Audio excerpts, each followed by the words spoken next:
మిథున ప్లాన్తో ఆనంద్ జాబ్ చేయడానికి సంతోషంతో ఒప్పుకుంటాడు. ఆనంద్ జాబ్ కోసం రెడీ అయి ఇంట్లో సత్యమూర్తి శారద వాళ్లకు కాళ్ళపై పడి ఆశీర్వాదం తీసుకుంటాడు. మిథున దేవ చాలా సంతోషంగా చూస్తూ ఉంటారు. ఇక నుంచి నేను సిన్సియర్గా జాబ్ చేసి మీ దృష్టిలో ప్రయోజకుడిగా నిలబడతాను నాన్న అని ఆనంద్ సత్యమూర్తితో అంటాడు.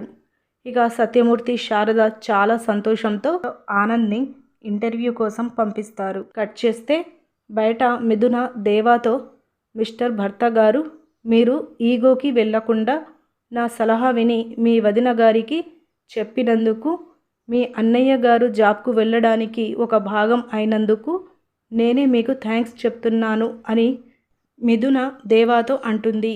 కట్ చేస్తే ప్రమోదిని మిథునాని చాలా సంతోషంగా హగ్ చేసుకుంటుంది.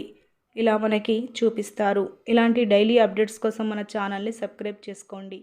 Thank you.